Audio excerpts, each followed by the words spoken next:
E aí vocês não vão precisar desperdiçar o precioso tempo de vida de vocês lendo esse livro. Porque, gente, pelo amor de Deus, tá? Ah, gente, muito, extremamente absurdo. E aí, gente, sejam bem-vindos a mais um vídeo do canal e sejam bem-vindos a mais um vídeo de resenha. A gente tá no mês do Halloween, então esse mês eu vou trazer algumas resenhas de livros bem halloweenísticos. E o primeiro, como vocês puderam perceber, Entrevista com um Vampiro. Tananana.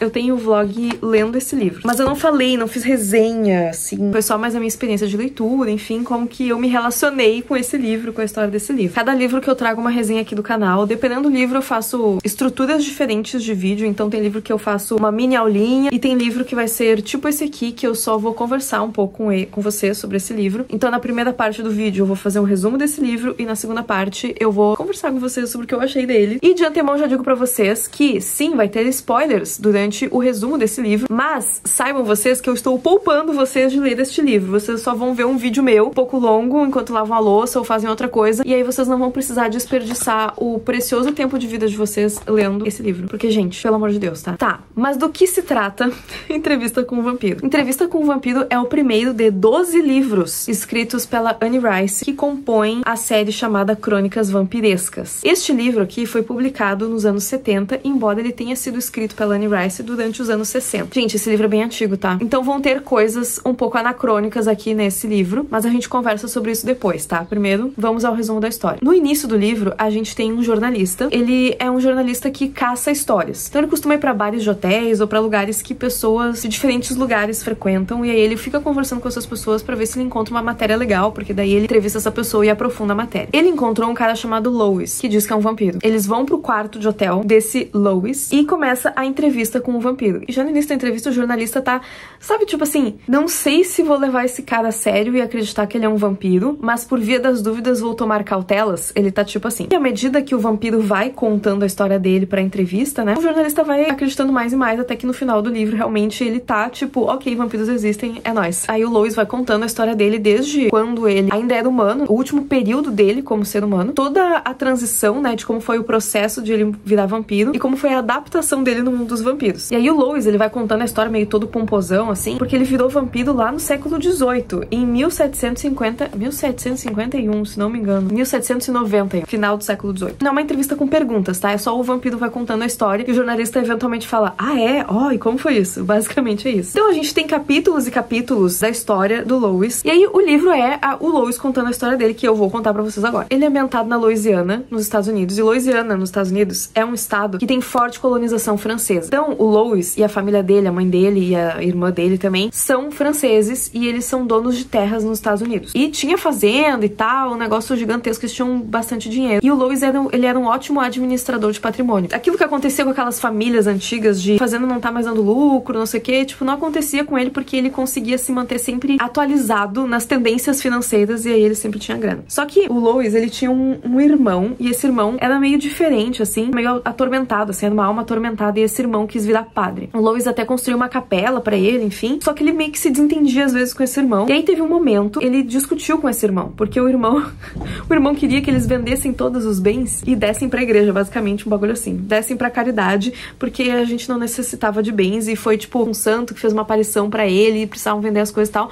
E o Louis falou assim, mano, não vou vender. Logo depois dessa briga, o irmão morreu. Caiu, bateu a cabeça, morreu, um bagulho assim, sabe? Tipo, muito repentino. E o Louis ficou se sentindo muito culpado. Porque, pô, a última interação que ele teve com o irmão foi uma briga horrível. E o cara morreu desse jeito que ninguém esperava morrer. O Louis ficou tipo, cara, se eu tivesse ouvido meu irmão, se eu não tivesse brigado com ele, ficou se chicoteando por causa de tudo isso que aconteceu. E aí ele começou a meio que flertar com a morte, do tipo, ia pra cidade, enchia a cara, caía na rua, ai, não sei o que, não se cuidava, porque ele falou assim, ah, se eu morrer agora, até tô no lucro, sabe? Ele queria morrer. Uma dessas noitadas, aparece um cara pra ele que é o Lestat. O Louis fica fascinado pelo Lestat e tipo, ah, o Lestat é lindo, não sei o que, e o Lestat é um vampiro. E assim, Lestat transforma Louis em vampiro. E o vampiro conta na sua entrevista como foi, né, essa transição, como é que é sentir o seu corpo e a sua alma humana morrendo. Esse livro, ele tem várias descrições bem detalhadas, mas assim, descrições mais sentimentais, assim. Não é tanto descritivo. É mais, a sensação que eu tive e tal. E aqui a gente já começa a reconhecer alguns elementos vampirísticos. Por exemplo, quando o Louis se tornou vampiro, foi se tornando, ele começou a ver tudo com mais nitidez. Porque os olhos dos vampiros eram muito mais aguçados, né? visão muito mais aguçada do que dos seres humanos. E a pele dos vampiros também era muito mais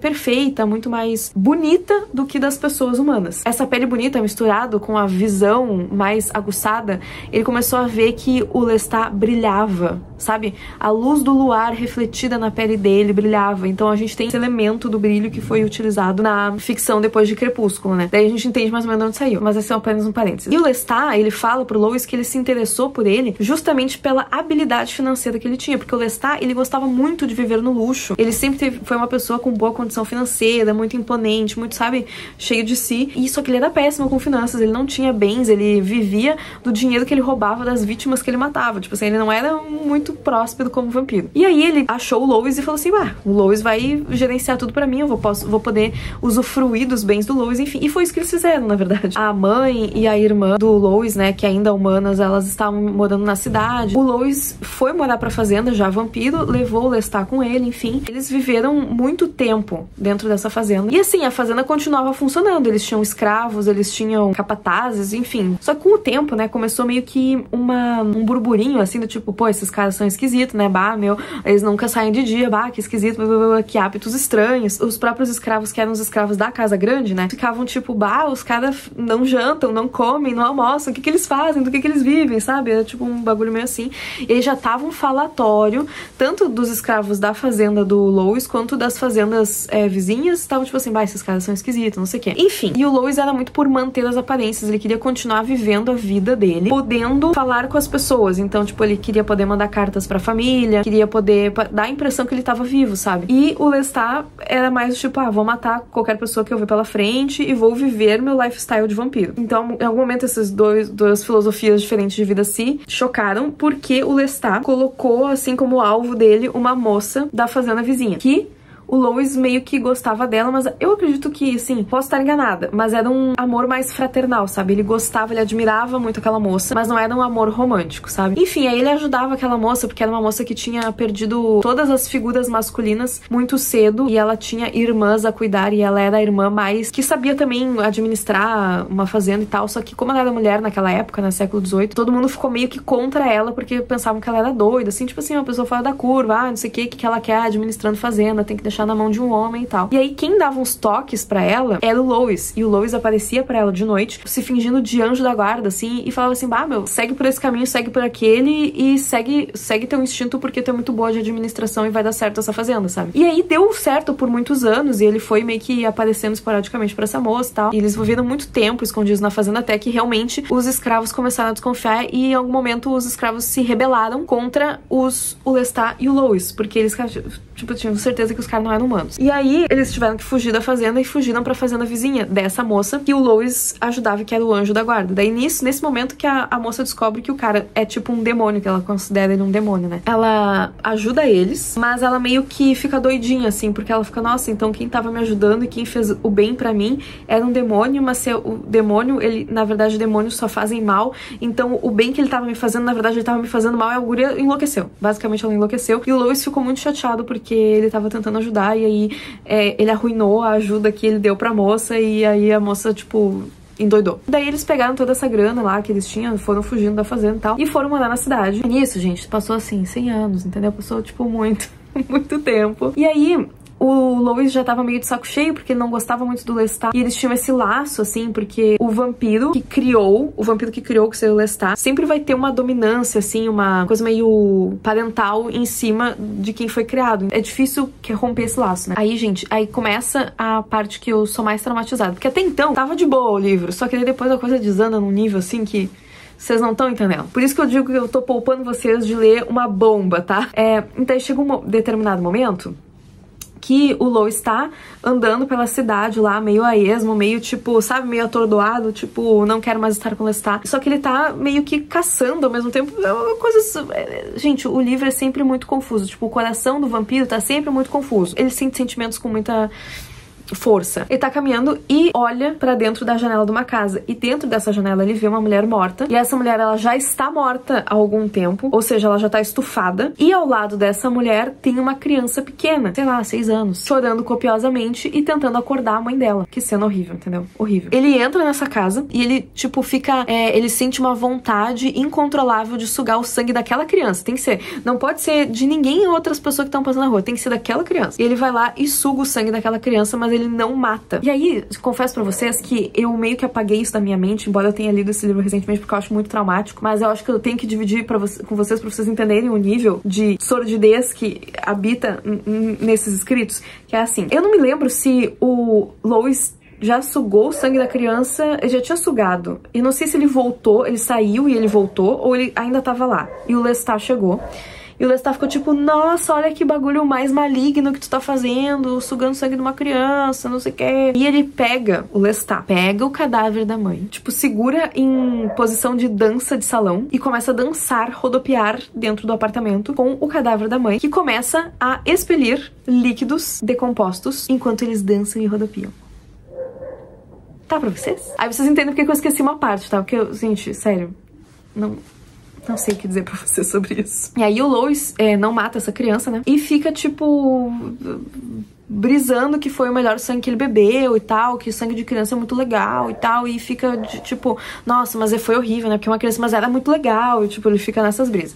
O Lestat, ele meio que nunca perde de vista essa criança, ele sabe que a criança foi levada pro hospital e que dali, depois que a criança se restabelecer, ela vai ir pro orfanato. E aí ele orquestra de roubar essa criança do hospital. Então ele entra lá, ele e o Lois entram no hospital, fingem que um dos dois é o pai da criança e vão lá buscar ela. E levam ela pra casa. E o Lestat obriga o Lois a transformar essa criança em vampira. E aí, todos nós já sabemos pela nosso conhecimento comum de vampiros, que os vampiros, eles ficam para sempre do jeito que eles eram quando foram transformados em vampiros. Então a gente tem, para os próximos séculos, uma criança que é para sempre vampira, mas que ela passa por todos os estágios de amadurecimento da alma, mas o corpo dela nunca amadurece. Então é tipo uma criança perturbadoramente sábia. E eles vivem como uma família em Nova Orleans. E essa menina, que o nome dela é Cláudia, ela faz muito bem o papel de filha. Embora ela já tenha mentalmente, sei lá, 50 anos, eles ainda tratam ela como uma criança. Coisa extremamente doentia. E aí o Lestat, ele tem uma relação meio de pai e filha. Então ele ensina ela a caçar, ensina ela coisas de vampiro, assim. E por outro lado, o Lois, ele é um cara que se alimentou muitos anos só de animais. Ele se relutava muito em se alimentar de sangue humano. E o Lois passou todas essas décadas que ele foi vampiro se instruindo. Então ele tinha uma biblioteca extremamente vasta. Ele tinha um conhecimento muito grande, conhecimento clássico enorme, assim. E aí ele passava, né, pra Cláudia esse conhecimento e eles juntos estudavam. Então a Cláudia, ela tinha uma relação diferente com cada um dos dois vampiros. Só que aí, tipo assim, já é doentio e tudo, a partir do momento que a Cláudia entra na história, a coisa fica extremamente perturbadora. Porque assim, tem um elemento que eu vejo que tem bastante presente no filme de Entrevista com o Vampiro, que é essa coisa sensual, sabe? Essa coisa de preliminar, uma coisa meio assim. Porque quando o Lestat transformou o Lois em vampiro, o Lois teve que dormir no mesmo caixão que ele, tipo, o Lestat e o Lois, assim. Então tem essa coisa meio de um interesse, uma paixão que nunca se concretiza, sabe? Tem essa dança, sabe? E aí, quando o Lois transforma a Cláudia, ela dorme muitos anos, muito tempo no mesmo caixão que ele. Até que ela pede, quando ela já é, tipo, muito adulta, entre muitas aspas, aí vocês entendem, vocês estão sabendo onde eu tô querendo chegar. Muitas aspas, ela já está muito adulta, ela fala, já estou muito adulta, quero meu próprio caixão. E daí eles arrumam um caixão pra ela. Sim, vampiros dormem em caixão nessa história, eu esqueci de falar isso pra vocês, mas eles dormem em caixão. E não tem uma explicação de porque eles dormem em caixão, eles só precisam dormir em um lugar muito fechado e vedado da luz. Mas não precisaria ser um caixão, mas é caixão e aceitem, é tipo um dogma. O Lois tem essa relação extremamente doentia e essa dança de preliminares com a Cláudia. Tipo, ele fala assim, eu amo muito e sou extremamente devoto à Cláudia, porque a Cláudia... E ele fala, tipo, umas coisas assim que eu não vou ficar repetindo pra não fomentar. Vai que uma pessoa errada cai no meu vídeo e aí é uma pessoa que gosta, se deleita com esse tipo de coisa. Mas assim, ele fica nessa coisa de, tipo, ai, a Cláudia é uma coisinha pequena e querida que eu quero cuidar e que é totalmente dependente de mim, ao mesmo tempo que, na verdade, ela é uma mulher. Vocês estão entendendo? Extremamente doentio e pedófilo. Gente, eu passei toda a minha leitura me questionando porque eu tava lendo esse livro.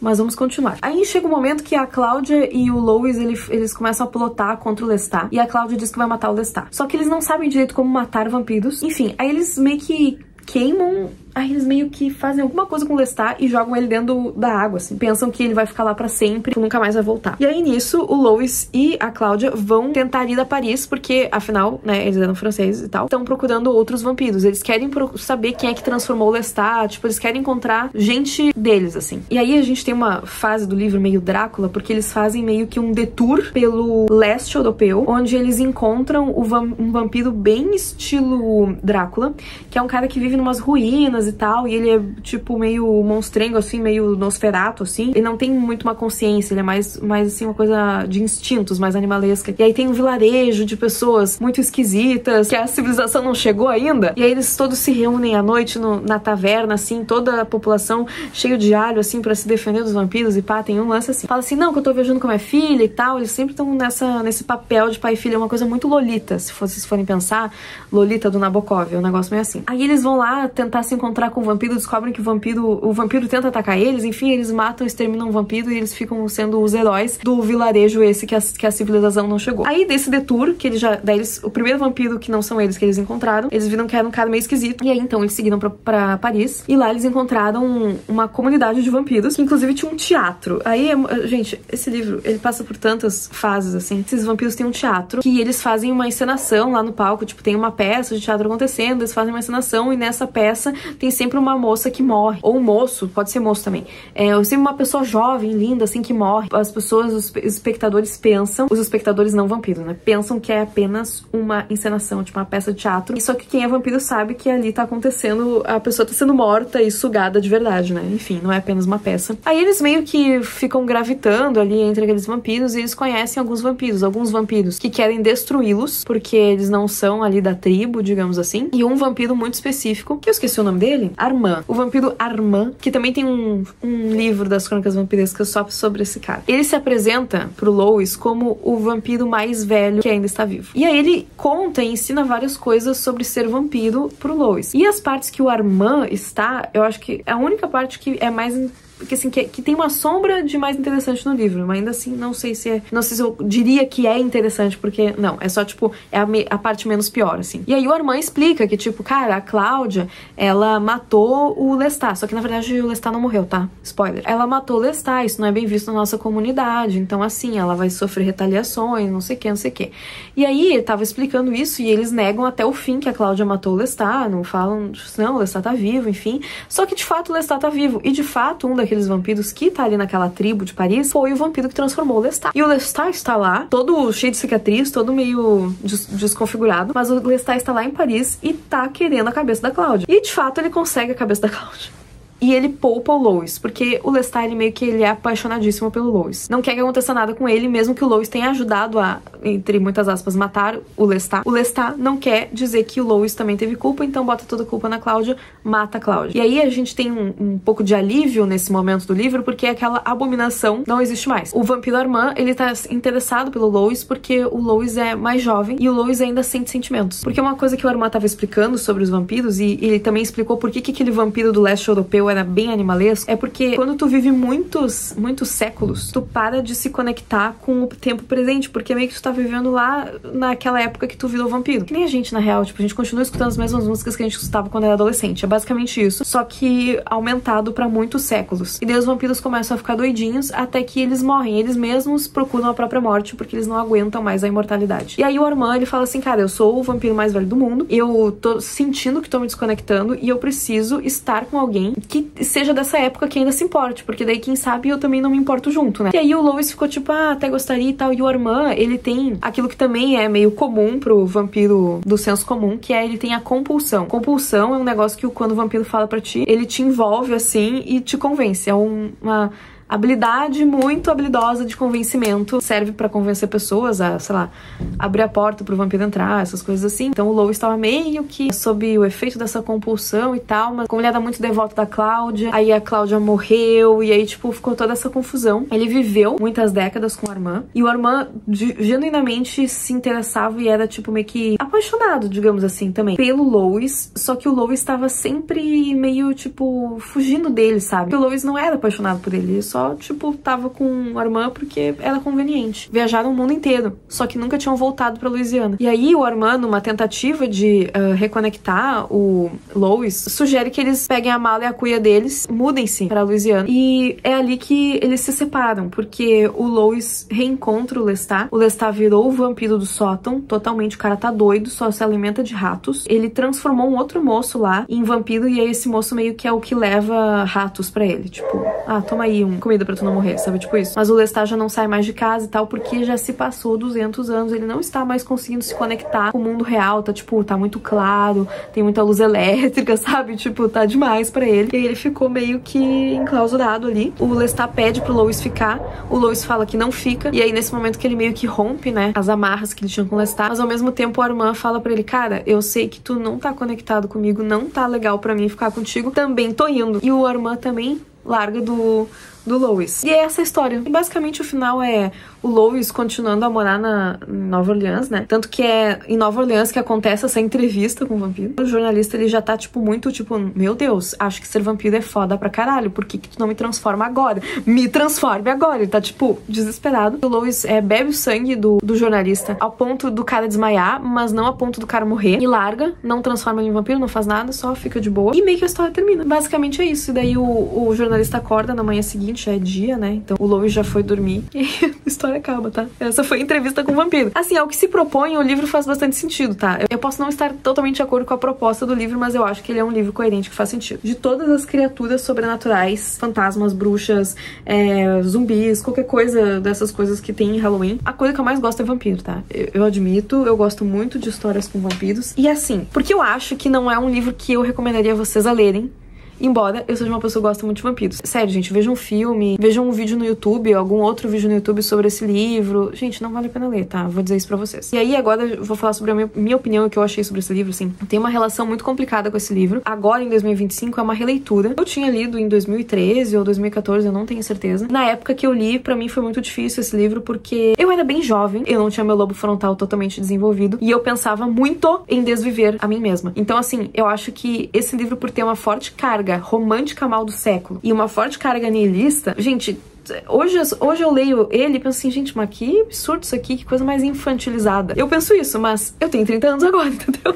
Naquela época eu tava tipo, cara, nossa, exatamente, isso aqui a vida não tem propósito. Eu acho que é um livro um pouco perigoso, dependendo do lugar de pensamento que a gente tá, nossa idade, de tudo, sabe? Acho que depende. Isso é uma coisa. A segunda coisa, na primeira leitura que eu tinha feito desse livro, eu não tinha me incomodado tanto com essas questões de pedo que eu me incomodei agora. Também, porque eu estou mais velha, e aí eu consigo ver mais essa maldade que tem ali. Normalmente, também, essas coisas vampirísticas, elas são utilizadas como metáforas, né? Então, o ato de morder, o ato de transformar uma pessoa em vampiro, o ato de se alimentar de uma pessoa até matá-la, sempre tem aquela carga muito de ser muito uma metáfora pra conjunção carnal, sabe? E pra mim, tá tudo bem quando são dois vampiros adultos que estão se mordendo mutuamente, mas quando a gente coloca aqui o tema central desse livro, que é a Cláudia, e é uma criança, e é uma criança muito, muito pequena, e a gente bota vampiros adultos tratando um ser que tem corpo de criança e que eles alegam que tem alma de gente mais velha, o que me pega mais é que não tem um momento de lucidez nesse livro. É tudo uma grande loucura, porque olha só, raciocinem comigo. Quando a gente tá na vida real, assim, né, onde não tem vampiros e pessoas não vivem pra sempre, e tem uma pessoa safada que fala, mas aquela criança é uma criança, mas ela é madura para a idade dela, a gente sabe que é um safado falando, entendeu? Só que quando tu coloca num livro uma criança de 100 anos, obviamente ela vai ser madura para a idade dela, porque ela tem 100 anos. Então é como se fosse o sonho perfeito dos pedos. E isso me incomodou demais, num nível que, gente, não tem nem como eu falar pra vocês. Já li esse livro faz umas 2 semanas e eu continuo sem palavras pra como explicar pra vocês como eu acho absurdo. Só que eu sei que vocês são pessoas extremamente inteligentes e que eu falando isso pra vocês, vocês estão entendendo o que o que eu tô sentindo e tentando transmitir, que é provavelmente o que vocês estão pensando também, sabe? Que é tipo um bagulho muito absurdo. Muito, extremamente absurdo. Então acho que isso fez eu odiar profundamente esse livro, assim, e... gente, foi muito torturante ler esse livro, eu demorei demais. Eu li coisa de 5, 6 páginas por vez, porque não dava. E aí essa questão de, tipo, da passagem de tempo também é bem interessante, porque quando isso é colocado no livro, que quando tu não tem um fim da linha a qual esperar que seria a tua morte, tu não se sente impelido a viver bastante coisa, entendeu? Porque tu tem tempo pra fazer tudo o que tu quiser. Não precisa fazer agora. Não precisa ter pressa. Então, nesse lance de não ter pressa, passa 100 anos sem acontecer nada, entendeu? Passa 200 anos e aconteceu, sei lá, umas 3 coisas memoráveis. E isso, achei que deixou o livro chato? Sim. Mas ao mesmo tempo deixou o livro coerente, né? Porque, sei lá, né? Não aconteceu nada. Eu acho que eu disse tudo. Eu tô com muita sensação que esse vídeo não tá levando pra lugar nenhum. Mas ajudo pra vocês, esse livro, ele não leva pra lugar nenhum. Às vezes o livro tem um plot twist, tem um negócio assim... Gente, o plot twist desse livro é daqueles acharam que o Lestat tava morto, mas ele tava vivo. Sendo que o próprio cara fala assim... a gente achou que o fulano tava morto. Então quer dizer que ele não tava morto, né? Então a gente já sabe que o fulano não está morto. E aí eu quis fazer esse vídeo pra vocês porque eu vi que... Porque assim, estão lançando, né? Essas belas novas edições das Crônicas Vampirescas. Não vejo ninguém falar sobre esse livro. É como se ou todo mundo tá comprando o livro e não tá lendo, porque tá largando porque tá chato, ou as pessoas ficam meio no limbo, sem saber o que falar sobre esse livro. Então eu achei poucos vídeos falando sobre a entrevista com o vampiro, e aí eu decidi trazer um vídeo pra vocês, mas eu não sei se eu tô acrescentando muito também, porque meio que eu só resumi a história e falei que é ruim. Mas assim, vocês sabem que eu sou sincera aqui no canal, então faz parte eu dizer pra vocês que não funcionou pra mim esse livro e também argumentar por que não funcionou. Em breve eu quero trazer a resenha de Drácula e aí talvez a gente possa casar alguns elementos dessa resenha com a próxima resenha, quem sabe. Mas é isso, gente. Esse foi o vídeo sobre a entrevista com o vampiro. Caótico. Assim como a leitura. Eu espero que vocês tenham passado o tempo de vocês, se distraído um pouco com esse vídeo. E também espero que vocês tenham se chocado com as mesmas coisas que eu me choquei, porque assim... Mas é isso, gente. Até o próximo vídeo. Tchau!